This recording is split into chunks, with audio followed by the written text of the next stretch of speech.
Bonjour, dans cette vidéo on va voir comment créer un package chocolaté. Pourquoi chocolaté? Pourquoi créer des packages? Comment l'installer? Comment l'utiliser? Pourquoi est-il beaucoup utilisé?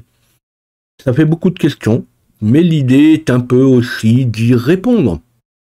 Il y a quelques années, j'aurais dit que chocolaté ça ressemblait à un gadget, un délire de développeur. Chacun peut se tromper. Avec les quelques fichiers distribués à ses débuts, on aurait pu le penser. Avec plus de 10 000 packages aujourd'hui, sans parler de ceux qu'on pourra créer soi-même, c'est devenu un outil incontournable. La chaîne traite tout un tas de sujets. Pensez à vous abonner et activer la cloche pour recevoir les notifications de mes nouvelles vidéos. Vous pouvez aussi taper LJP Info dans votre navigateur web pour me retrouver. Dans la présentation de la vidéo, je disais que chocolaté est vraiment beaucoup utilisé. Parce qu'il est beaucoup utilisé, on y trouve déjà plein de logiciels référencés. Ce n'est pas le nombre de paquets qui fait sa popularité, mais ses possibilités d'emploi. Alors ça va du petit utilitaire au gros fichier. Mais je parlerai aussi des repos communautaires. Je rentrerai pas dans les repos privés et internes, c'est une autre affaire.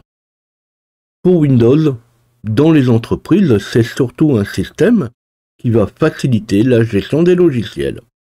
Alors oui, dans Windows, il y a le gestionnaire d'applications. Ça gère tout. C'est facile de désinstaller un programme, d'en gérer les versions, de réinstaller, écraser un programme. Quand il n'efface pas tout, par contre, ça devient plus gênant.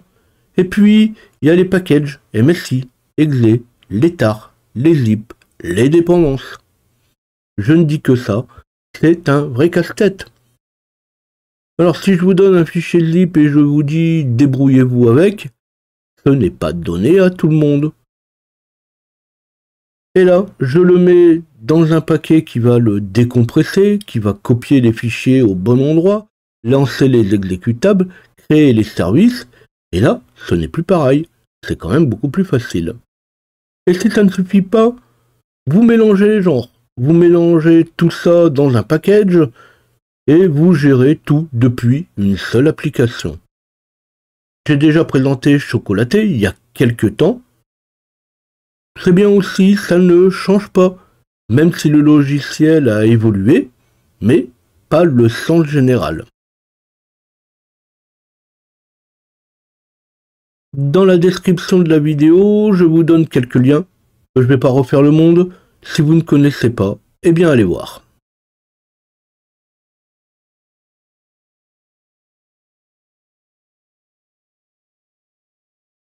Côté prérequis, dans la plupart des tutos, on prend 7zip ou VLC, car ce sont des programmes simples, sans besoin particulier. Que pour une démo, c'est bien, mais les démos, c'est bien, et la réalité, c'est parfois un peu différent. Alors aujourd'hui, on va créer un package Python 3.12. Là, vous allez me dire, Python 3.12? Oui. En plus, il existe déjà dans les paquets chocolatés. Eh bien, essayez donc de le mettre sur un repos local. On va passer de l'accès au repos communautaire à un repos local. Alors pour Python 3.12, il va vous falloir des tas de dépendances. Pas grave, tant qu'on a accès à ce repos communautaire, ça va aller. Mais si on coupe l'accès public, c'est plus pareil. Et il faut dire qu'en entreprise, on ne donne pas accès au repos public aussi facilement. Alors installer Python 3.12 depuis le repos communautaire, oui, le NUPKG récupéré en local, ce n'est plus pareil. Ce n'est pas insurmontable, c'est un exemple. Ça pourrait être aussi de lui mettre votre environnement, lui mettre des modules, un programme fait maison, ou pourquoi pas un soft sous licence, ou je ne sais quoi. Donc on peut très bien y voir tout un tas d'autres applications à côté. Bon, ici j'ai téléchargé la version 3.12, le fichier Python-3.12.2 AMD exe. C'est un exemple. Je suis aussi tombé récemment sur un paquet qui ne marchait plus.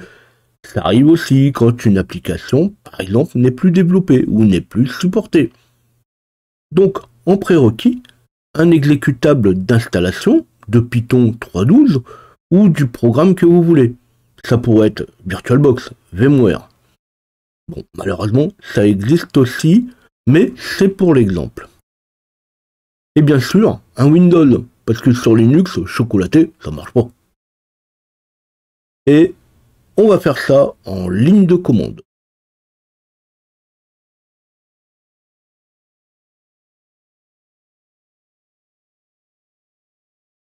J'ai testé, il n'y est pas, sinon pourquoi l'installer? Donc on va commencer par installer Chocolaté. De toute façon, il le faudra si on veut installer des programmes avec. Alors je vais faire un set-exécution policy bypass scope process force. Et puis je vais taper une deuxième commande avec un système net service point manager security protocol. Alors je vais pas la donner entière, de toute façon je vais vous donner la ligne de commande dans la description. C'est la seule chose dont vous aurez besoin. Mais comme je le disais, on a déjà un catalogue qui est immense. Alors on va installer 7-Zip et VLC. Alors oui, un petit mot au passage avec un choco install 7-Zip. Je vous laisse faire choco-point d'interrogation pour la liste des commandes. Il faut répondre aux questions ou A pour tout. Alors bon, ok, choco install espace VLC-Y. Bon, oui, là ça devient quand même facile d'installer un programme. Puis on peut faire un chocoliste et on sait ce qui est installé. On a la version avec. Je vais pas aller plus loin, vous pouvez vous rendre sur le site de Chocolaté, voir les versions, les repos, les commandes d'installation.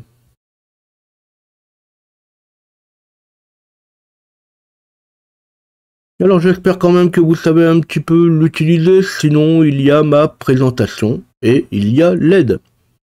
Et sinon, eh bien on peut faire un choco uninstall espace tiré point d'interrogation pour l'aide.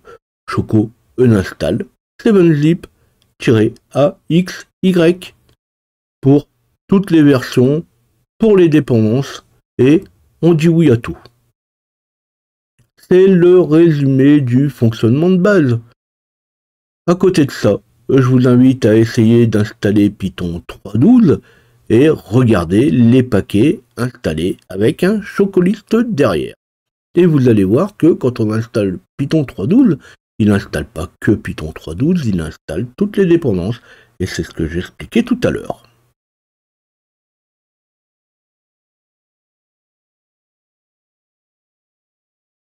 Non, et bien justement, on va profiter d'installer Python 3.12 à partir du repos communautaire.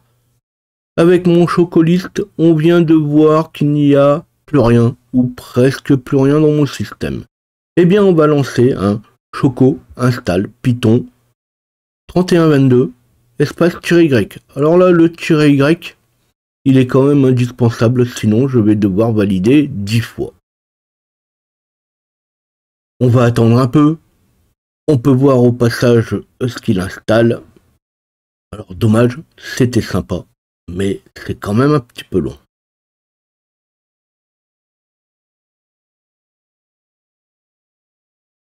Alors comme c'est de la vidéo, je vais passer un peu pour voir à la fin ce qu'il a installé. C'est marqué, mais on peut confirmer avec un chocoliste, tout simplement.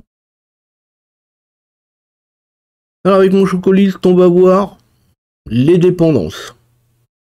Si on doit alors déposer les fichiers d'installation, on est bon pour en copier 10. C'est pour ça que je disais tout à l'heure, oui c'est bien pratique, mais fait depuis les repos communautaires. Quand on fait ça depuis un repos local, il nous faudra toutes les dépendances. Alors sans parler de ce qui est installé, juste par dépendance. Alors je peux lancer alors ma désinstallation. Je fais un choco uninstall Python 3122-Y. Alors des dépendances comme Visual C++, les KB, ça rend aussi l'installation et la désinstallation plus lourde. Oui, le Visual C++, il faut quand même l'installer. Alors ici, vous ne le voyez pas trop. J'ajuste un petit peu la vidéo quand même pour coller à ce que je suis en train de dire. Et je ne parle pas de la sécurité qui demande plus de surveillance de tous ces programmes qui sont installés. Après, je dirais, ce n'est même pas le plus gros avantage.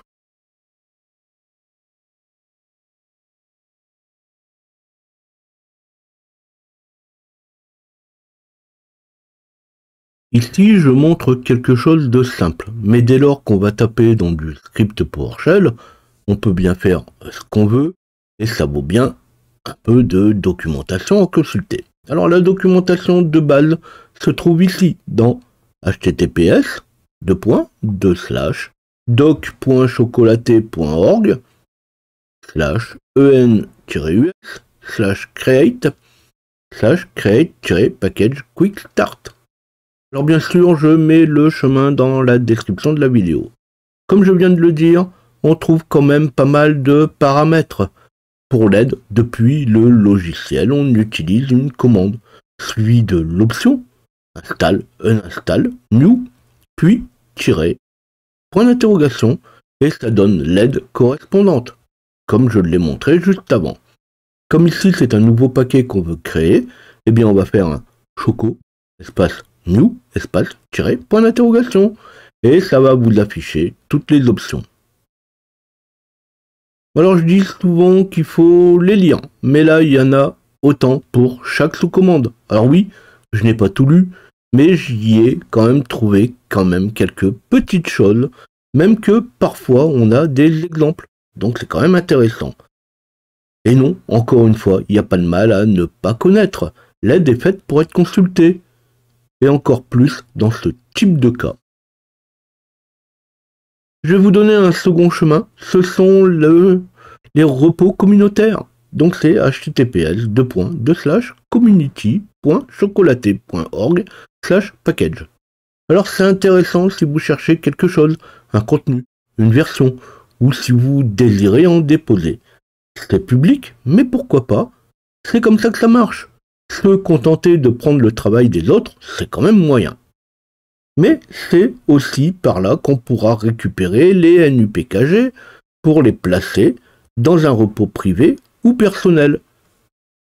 Les paquets, c'est une chose, mais on peut aussi récupérer les dépendances. Ça, c'est quand même intéressant.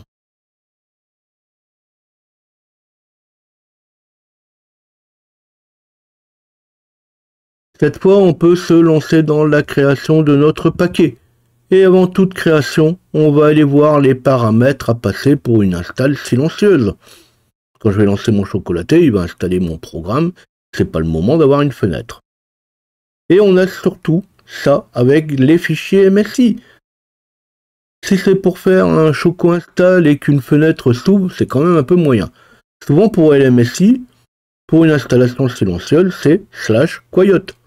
Il y en a d'autres, c'est /s, d'autres c'est /q. Là, à voir et à chercher. Je passe un petit peu cette étape. Vous cherchez au besoin silent install Python et vous allez très vite trouver un paramètre qui est indiqué en /quiet. Vous pourrez en trouver aussi d'autres au passage. Alors je ne dis que ça au passage.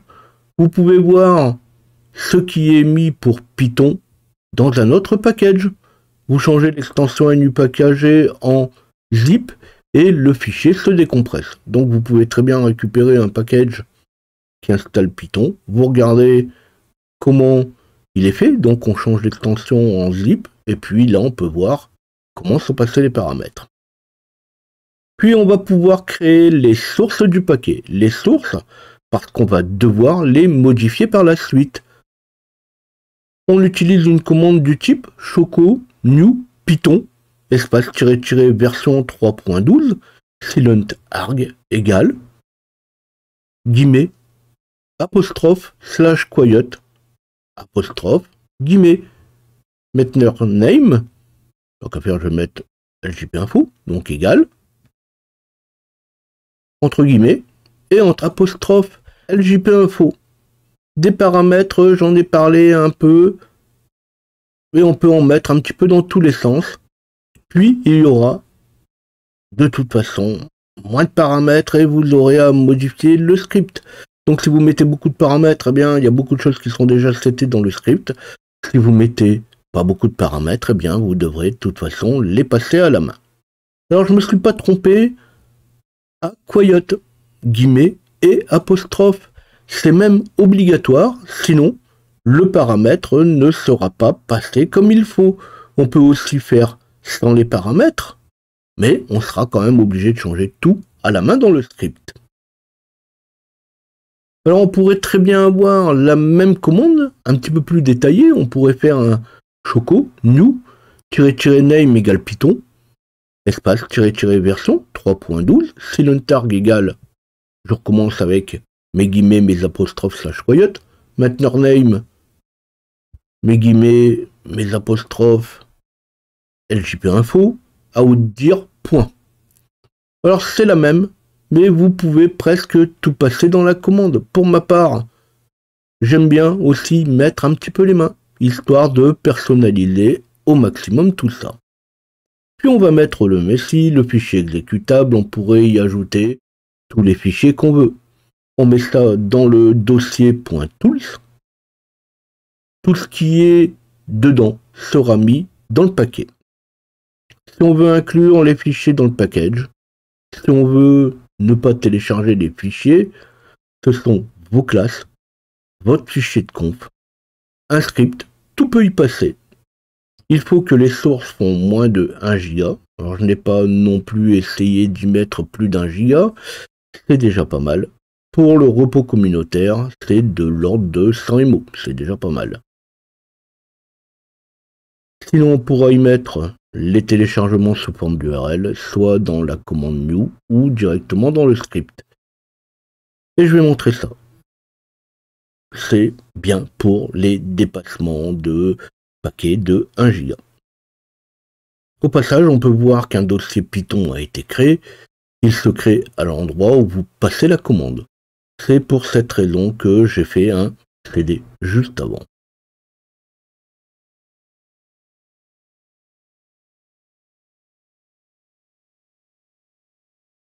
On va alors commencer par corriger, modifier, compléter le contenu du fichier d'installation. On peut alors utiliser Notepad, Notepad++, ISE. On ouvre le fichier chocolaté install.ps1. C'est un script PowerShell. Alors je dirais bien qu'il suffit de lire, c'est vrai, mais j'ai quand même dû faire quelques essais au début. Mais tout y est effectivement bien indiqué, mais j'aime bien aussi faire mes essais à coup d'essai. Pourquoi pas. Chacun ses méthodes, et je vais modifier $file location. Donc là où c'est marqué égal John Pife $tooldir, et je vais y mettre le nom de mon fichier exécutable, tel qu'il est écrit, tel qu'il est joint dans mon dossier. File type égale exe, surtout on laisse qu'un seul type, c'est du MSI ou de l'exe. File égale $file location. Alors, si vous laissez file égale $file location commenté, par exemple, vous aurez une erreur au moment de l'installation. Alors attention, les erreurs ne sont pas très parlantes. Des fois, on cherche quand même un peu ce qu'on aurait pu oublier. Alors au besoin, si ça n'a pas été seté au moment de la création, si vous avez oublié l'apostrophe entre les guillemets, c'est ce que je disais tout à l'heure, on peut modifier le silentarg égale /quiet. Je vais pas montrer ça, mais à la suite, on trouve quelques exemples de code. Si vous avez des fichiers à copier, déplacer, des dossiers à créer, des services, tout ce qu'on veut, on peut mettre ça à la suite. Le NUPKG contient tous les fichiers que vous aurez mis dans le dossier Tools. Il les décompresse et lance les scripts. Vous pouvez alors récupérer vos fichiers au même endroit et vous en faites ce que vous voulez.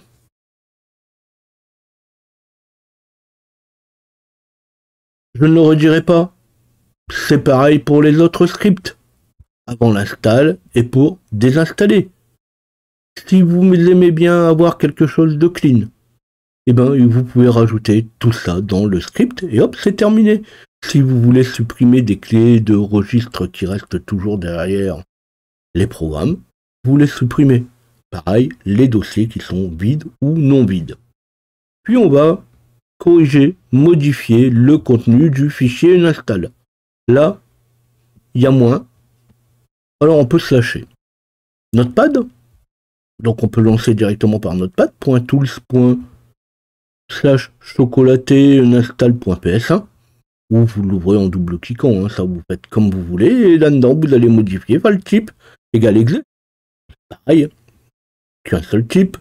Silentarg égale /quiet, mais vous pouvez aussi parfois rajouter un /no restart, parce qu'il y a certains programmes, quand ils désinstallent, eh bien ils vont redémarrer la machine. Et j'en ai déjà parlé, sur un serveur, c'est quand même moyen. Alors ces fichiers ne sont que des scripts PowerShell, c'est du classique. Vous pouvez y inclure un CP de vos fichiers de conf. Après l'installation du MSI, de l'exe, on peut le lancer, créer une configuration. Vous êtes libre de faire ce que vous voulez. Malheureusement, c'est du compte administrateur. Les commandes sont faites en admin. Vous pouvez aussi casser tout. D'où quand même faire quelques essais avant quand même de distribuer.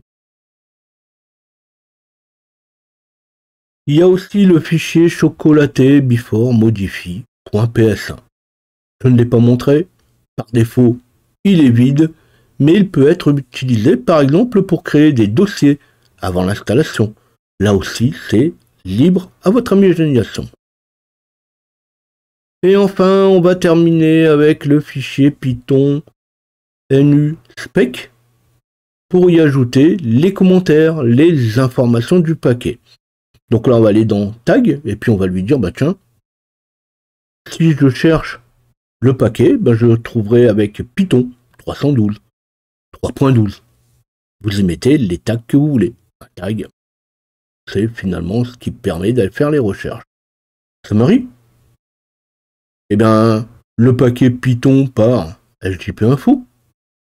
La description, ma version perso de Python, donc on y met ce qu'on veut. Et les tags, c'est plus quand même, parce que bon, ça c'est un petit peu les paramètres de notre application. C'est quand même plus quand on va distribuer le paquet. Quand ça sera fait, on va créer le package avec un choco pack python.nuspec. Alors je ne l'ai pas dit avant parce que on pourrait très bien le faire depuis n'importe où, mais pour Chocopack, vous devez vous rendre dans le dossier où se trouve le fichier python.nuspec. Sinon, il ne trouve pas le fichier, donc pour moi, c'est dans Python. Vous faites vos essais. Vous faites pas comme moi, vous supprimez pas tout de suite, parce que sinon, si vous avez loupé quelque chose, tant pis. Donc après les essais, pour chacun des scripts, on va supprimer les commentaires. Alors probablement, c'est juste pour faire propre. Ça marche très bien, même si vous laissez les commentaires. Donc là, pareil, je vous laisserai la ligne, mais de toute façon, on va la retrouver dans tous les fichiers d'aide. Alors éventuellement, une fois que vous l'avez lancé, les différentes commandes sur vos 3 fichiers, eh bien vous pouvez quand même supprimer les lignes qui sont inutiles, qui sont vides, qui sont dans les scripts. Pareil, je fais ça, c'est plus pour une question de rigueur qu'autre chose. Donc après les essais, après avoir supprimé les commentaires, eh bien on reconstruit à nouveau le package avec un chocopack python.nuspec. Et là, on se retrouve avec un NUPKG tout prêt, tout beau, tout neuf, tout propre.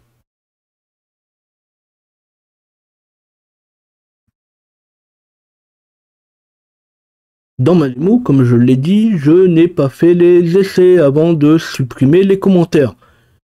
Si vous faites ça, c'est parce que vous êtes sûr de votre coup. Par exemple, une ligne que j'oublie souvent, c'est file égale $file location. J'en ai parlé tout à l'heure. J'oublie souvent de la commenter. Et quand elle est commentée, si vous la supprimez, difficile de savoir ce que vous avez pu oublier.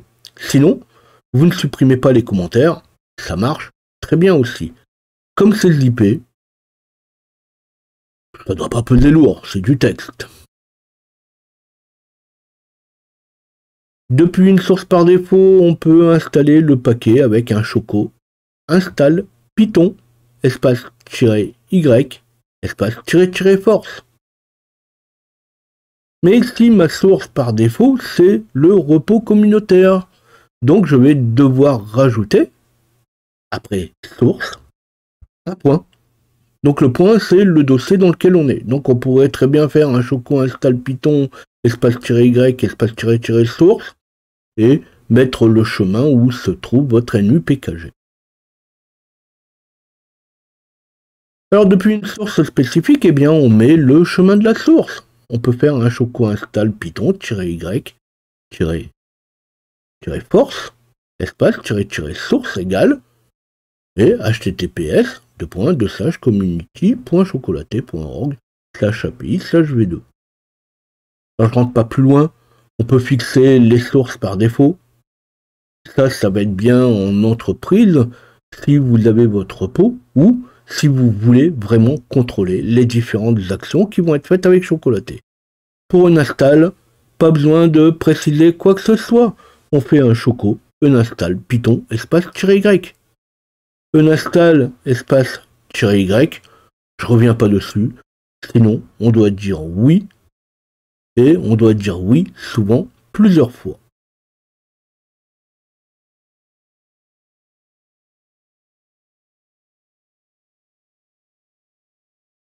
Comme je l'ai dit dans mon introduction, la première fois quand j'ai entendu parler de Chocolaté, j'ai pensé à un de ces utilitaires fait maison, sans avenir et sans utilisation possible en entreprise.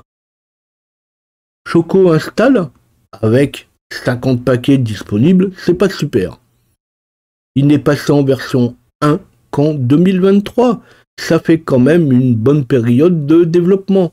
Mais gérer des logiciels en entreprise, gérer leur déploiement, les versions, ça devient très vite un vrai casse-tête. Ne pas télécharger la dernière version vérolée, c'est aussi quand même un souci. Alors il faut des repos, gérer des versions de fichiers, déployer la bonne, désinstaller ou pas l'ancienne. Et là-dessus, on a Chocolaté qui propose tout ça, qui se gère facilement en ligne de commande. Alors les avantages ne manquent pas, et la ligne de commande, j'en parle souvent. Alors oui, c'est beaucoup utilisé en entreprise. Et même dans les grandes entreprises, d'autant que la solution est presque gratuite. Alors oui, presque, car souvent les grandes entreprises ne se soucient pas de créer leur propre dépôt. C'est comme GitHub, elles prennent des abonnements, c'est tellement plus simple. Mais la question n'est pas là, ça s'emploie facilement, donc on prend.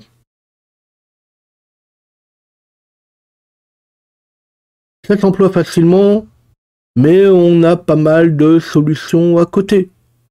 On a un script PowerShell qui s'installe et un qui désinstalle. Un troisième qui peut appliquer des actions pré-installation, presque inutiles, car rien ne vous empêche de le faire ça dans le script d'installation. Alors si on le débrouille un petit peu en scripting, on devient vite le roi du pétrole. Je n'avais pas le temps de faire le tour de tout ce qui est offert, ne serait-ce que dans le script. Alors, parler du reste, ça devient compliqué.